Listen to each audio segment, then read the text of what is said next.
آپ کے ذہن میں یہ بات شیطان کبھی ڈالتا ہوگا کہ جشن اللہ صاحب کبھی نہیں ہوتا، جشن غوث الورا کیوں ہوتا ہے؟ حالانکہ اللہ کا بھی کوئی جشن ہونا چاہیے، لیکن ایسا نہیں ہوتا۔ اس کی وجہ یہ ہوتی ہے کہ جشن تو یا آنے پر ہوتا ہے یا جانے پر ہوتا ہے۔ کیا بات ہے، واہ واہ، حق ہے۔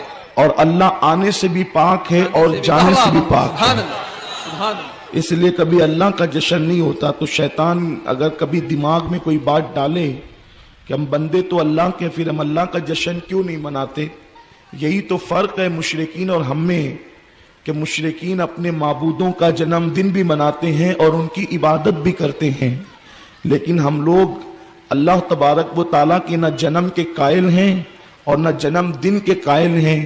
ہم اولیاء اللہ کا جنم دن مناتے ہیں اور ان کا وصال کا دن مناتے ہیں، نبی کا ولادت کا دن مناتے ہیں، ان کے وصال کا دن مناتے ہیں، صرف اس لیے منا لیتے ہیں تاکہ ہماری قوم کو پتا چلے کہ نبی بندہ ہوتا ہے، اس لیے اس کا آنا بھی ثابت ہے اور اس کا جانا بھی ثابت ہے۔ ولی بھی بندہ ہوتا ہے، اس کا آنا بھی ثابت ہے اور اس کا جانا بھی ثابت ہے، اور اللہ نہ آتا ہے نہ جاتا ہے، وہ آنے سے بھی پاک ہے اور وہ جانے سے بھی پاک ہے، اس لیے اللہ کی عبادت کی جاتی ہے، اللہ کے جشن نہیں منائے جاتے۔ میرے پیارے آقا علیہ السلام کے پیارے دیوانوں، پھر ایک ذہن میں یہ بھی شیطان کبھی آپ کے وسوسہ ڈالتا ہوگا کہ پھر ہم ولیوں کا جشن کیوں مناتے ہیں، ولیوں کو کیوں مانتے ہیں؟ یار اتنے سارے ولی اور اتنے سارے ولیوں کو ہم کیسے مان سکتے ہیں؟ کبھی کبھی شیطان دماغ میں یہ بات لاتا ہے کہ مشرکوں کے اتنے سارے بت ہیں، تو معاذ اللہ وہ سارے بتوں کے نام بھی نہیں جانتے، پھر وہ سب کو کیسے مانتے ہیں؟ یاد رکھیے، تو پھر لوگ یہ کہتے ہیں اتنے سارے ولیوں کے ہم کو نام بھی نہیں پتا، تو ہم سارے ولیوں کو کیسے مان سکتے ہیں؟ لیکن ایک بات میں آپ سے کہنا چاہتا ہوں، جب آپ کو سارے ولیوں کے نام نہیں پتا تو کیا آپ کو سارے نبیوں کے نام پتا ہے؟ لیکن سارے نبیوں کو ماننا تو فرض ہے۔ قرآن کہتا ہے لا نفرق بین احد من رسولی، کہ ہم ایمان لانے میں رسولوں میں فرق نہیں کرتے، تو نام نہیں معلوم ہے پھر کیسے مان لیتے ہو؟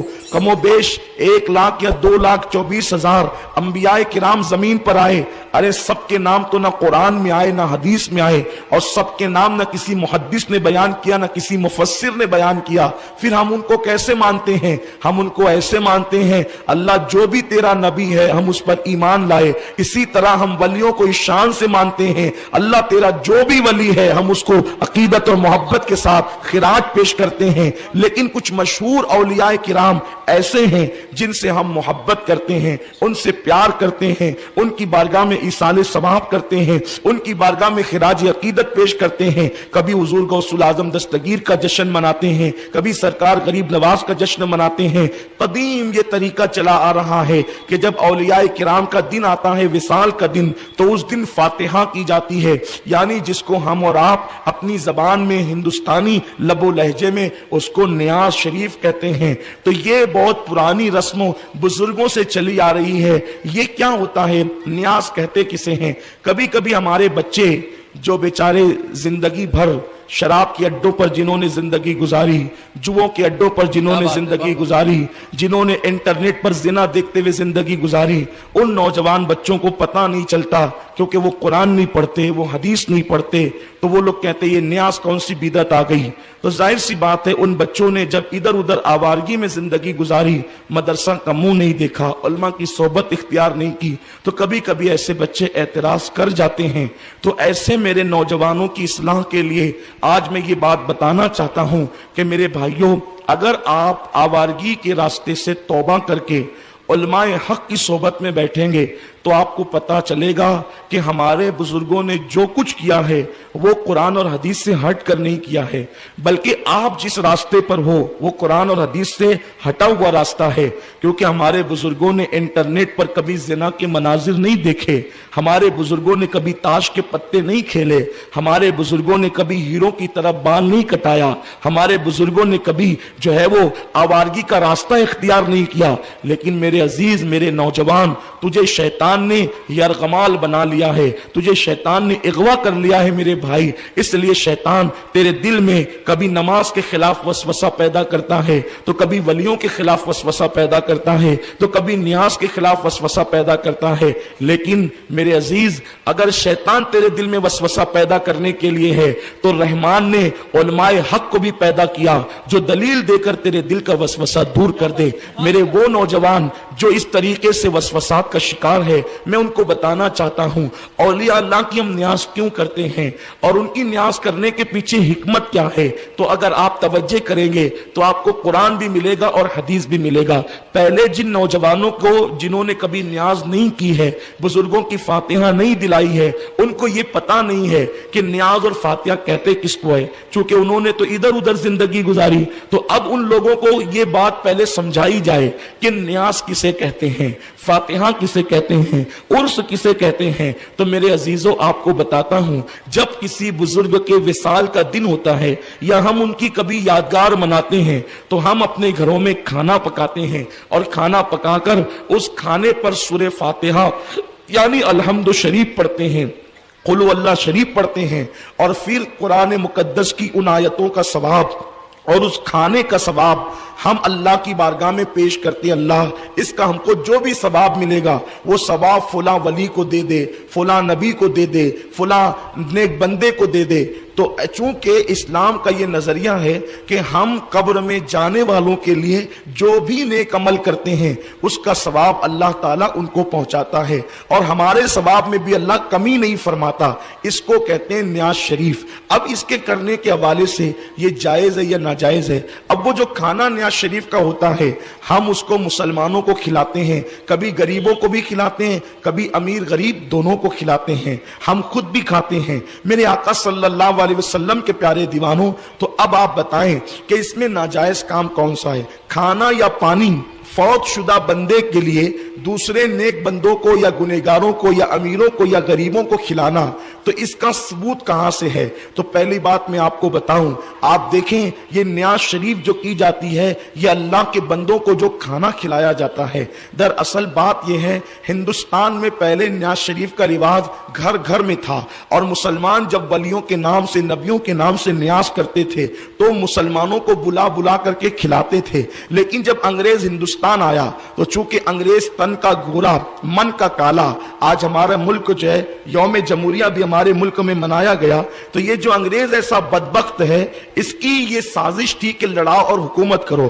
क्योंकि अंग्रेज तो लूट कर खाने वाली जात का नाम है, तो इसने देखा ये मुसलमान खिलाते हैं, कभी 22वीं के नाम पे खिलाते हैं, कभी छठी के नाम पे खिलाते हैं, कभी 11वीं के नाम पे खिलाते हैं। तो अंग्रेज ने सोचा कि ये खिलाना बंद कैसे हो, क्योंकि खिलाने से मोहब्बत पैदा होती है। आप कहते हैं ना चाय से चाहत है, मुसलमानों में फिरका बंदी नहीं थी अंग्रेज के आने से पहले। क्यों? इसलिए कि मेरे घर की 22वीं तू खा, तेरे घर की 11वीं मैं खाऊं। तो आपस में एक दूसरे में प्यार था, मुसलमान सब मुत्तहिद थे, इसलिए लड़ाई झगड़ा नहीं था। न कब्र पर जाने पर झगड़ा, न सलातो सलाम पे झगड़ा, न चादर चढ़ाने पे झगड़ा, न माँ के एहतराम पे झगड़ा, न तीजे पे झगड़ा, न चैलों पे झगड़ा। क्यों? इसलिए कि इंसान जिसकी खाता है, जिसका खाता है उसका गाता है। तो चाय से आप कहते हैं ना चाहत बढ़ती है, यार जब चाय से चाहत बढ़ती है तो खाने से चाहत नहीं बढ़ती। तो चूंकि आदमी काम और मसरूफियत में याद नहीं रखता कि किसको खिलाऊं किसको ना खिलाऊं, लेकिन जब मौका मौका तय रहता है कि भाई छठी आ गई तो चलो खिला देते हैं, 11वीं आ गई तो खिला देते हैं, 22वीं आ गई तो खिला देते हैं। लेकिन ऐसे नहीं खिलाते, बल्कि कैसे खिलाते? वलियों के नाम से मंसूब करके खिलाते हैं। तो आपस में मुसलमानों में मोहब्बत थी, तो अंग्रेज ने सोचा इनको लड़ाऊं कैसे, तो सोचा ये एक दूसरे को खिलाते हैं इसलिए एक दूसरे से प्यार करते हैं। तो अंग्रेज ने कुछ ऐसे लोगों को खरीदा और खरीद करके उनको कहा कि तुम लोग फतवा दो कि ये खिलाना हराम है। तो फिर क्या होगा? जब खिलाना बंद होगा खाना बंद होगा, जब खिलाना बंद होगा तो आना जाना बंद होगा।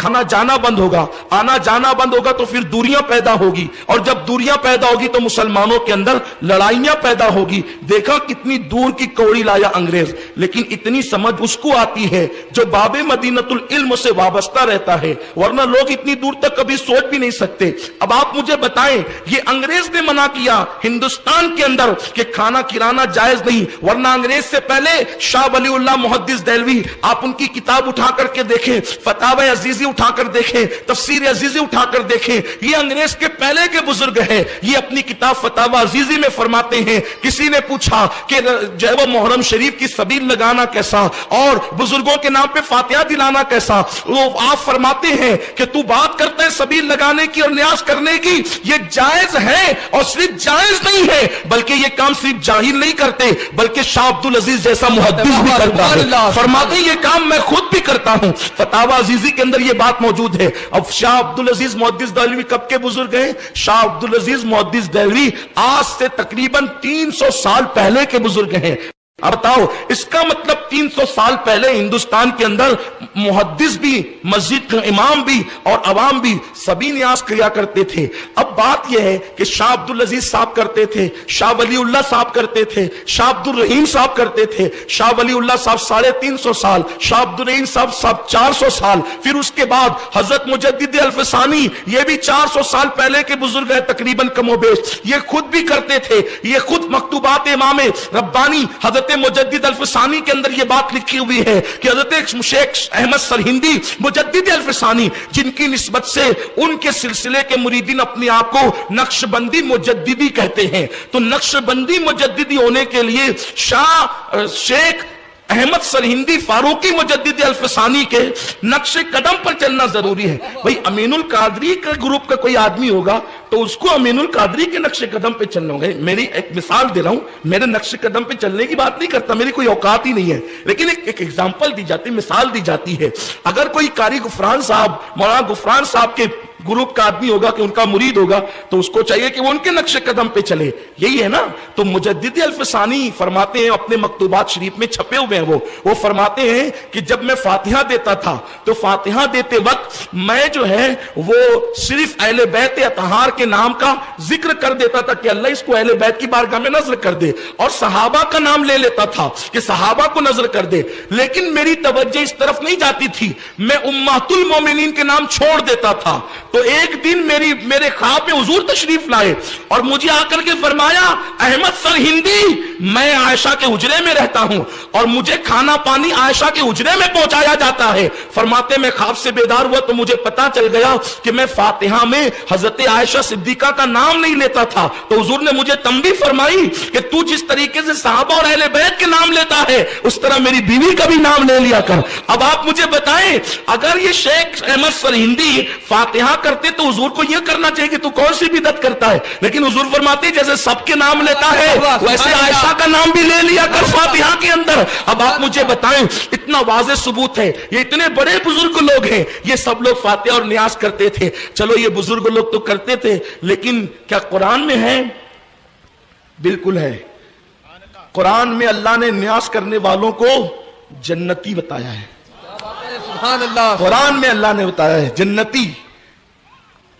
आपकी मर्जी है भाइयों, आप करो, आपका फायदा नहीं करो, अमीनुल कादरी का क्या बिगड़ना है?